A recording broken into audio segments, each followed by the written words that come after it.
앞으로 나아갈 방향에 조금이라도 도움이 될 수 있도록 좀 설명을 좀 드려보도록 할게요.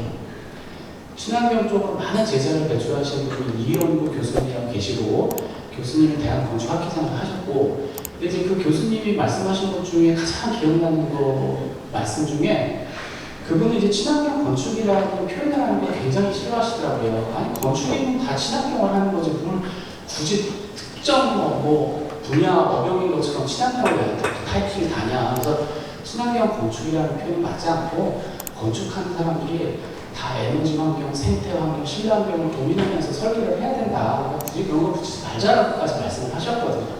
그래서 저도 이런 타이틀을 사실 다는 거가 바람직하지 않다고 하는데, 설명의 편의상 좀 붙여서 진행하도록 하겠습니다.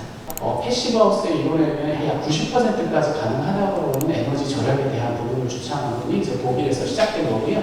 그게 이제 국내에서도 들어와서 많이 적용이 됐습니다. 2010년대까지. 그러다가 패시브 디자인이라는 거를 많은 분들이 이제 감이 잡힌 거예요. 별거 아닌데? 우리도 할 수 있겠는데? 이거 심플한데? 이렇게 공부를 하다가 욕심이 나는 거예요. 그럼 제로 에너지 건축물도 할 수 있겠는데? 라는 거죠. 어쨌든 제로 에너지 건축물을 액면 그대로 하면 건축물의 에너지를 하나도 안 쓴다는 거거든요. 근데 이제 건축물의 에너지를 하나도 안 쓴다는 건 현실적으로 말이 안 되잖아요. 지금 여기만 하더라도 지금 냉방 지금 돌아가고 있고, 조명 에너지 돌아가고 있고, 각종 기기, 프로젝터 에너지 다 돌아가고 있단 말이에요. 그러면 여기서 아무리 건축적으로 에너지를 절감하는 디자인을 한다 하더라도 우리가 쓰는 에너지는 어떻게 할 건데, 그러면 그건 이제 신재생 에너지라든가 이런 걸로 에너지를 생산하자. 그럼 결국 플러스 마이너스 제로 맞출 수 있지 않냐. 그게 이제 제로 에너지 건축물입니다. 정부에서는 신축 건축물의 제로 에너지도 중요한데, 기존 건축물의 에너지를 잡는 소위 그린 리모델링에 대한 부분도 굉장히 중요시하게 다뤄야 되겠구나 라고 시작을 했습니다. 근데 앞으로는 이 건축물도 우리가 순수 건축이라고 얘기하기 어려운 시대가 분명히 올 거예요. 그죠? 여기에 분명히 ICT, IT, AI 관련된 게 굉장히 접목될 거고, 지금 현재 접목되고 있거든요. 그러다 보니까 요즘은 스마트 빌딩, 스마트 시티, 스마트 빌리지 이런 용어를 심심찮게 들으셨을 거고, 앞으로 지금 제가 준비해 온 거에 미래의 건축은 스마트 시티, 스마트 빌딩이다라는 표현을 하고 싶습니다. 그러면 지금부터는 건축물 두 가지 안을 설명을 드릴게요.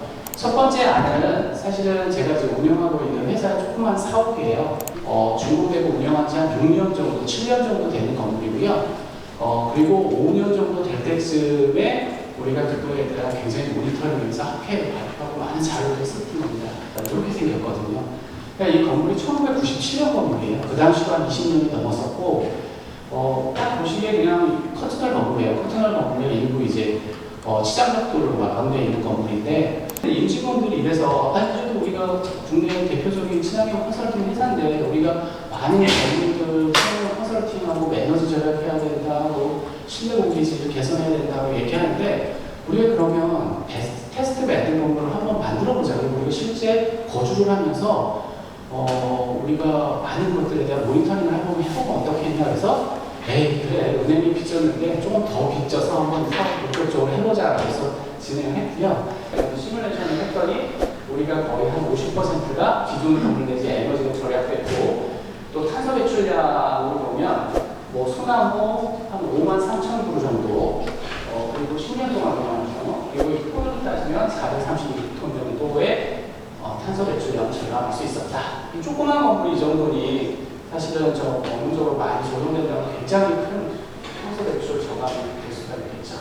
자, 그리고 이거는 어찌 보면 청약빌딩은 현재에서 살짝 미래라고 보면, 이 건물은 나라에서 한번 맘먹고 우리도 스마트 시대에 대응하는 건축 단지를 한번, 도시를 만들 수 없으니까 빌리지를 한번 만들어가지고 한번 현존 최고의 기술들을 한번 적용하고 미래에 한번 대처하고자 라고 해서 기획을 했었던 거고요. 저희는 어디서도 이 프로젝트의 총괄을 하고 했었습니다.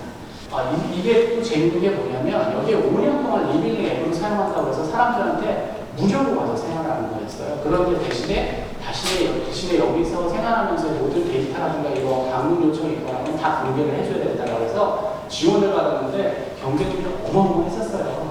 그래서 맨 처음에 우리가 기본 검토화해서 에너지가 이렇게 들어오는 게, 마지막에는 이런 많은 아이템들과 디자인을 통해서 플러스 에너지 하우스로 구현했다라는 겁니다. 결국은 오늘 좀 드리고 싶은 내용은 우리가 이제 패시브에서 제로 에너지로 넘어가는 이 단계 정도 수준에 지금 현재 있고요. 대부분의 건물은 여기 수준이에요. 그러나 지금 우리가 기술적으로 가능하다는 게 지금 이 정도까지 왔고요.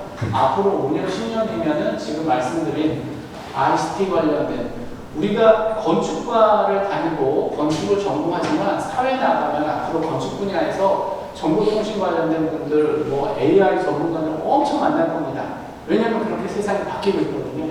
그래서 그런 부분들의 지식도 여러분들이 전문가는 아니고 전공자는 아니지만 충분히 귀를 열고 지식을 쌓으셔야 된다. 라고 설명을 드리고요. 건축에 적용할 수 있는 이런 스마트 기술이 뭔지에 대한 부분도 항상 귀를 열어보셔야 된다. 그래야 앞으로 많은 분들하고 얘기가 된다. 설명을 드리겠습니다. 장시간 고생 많으셨습니다.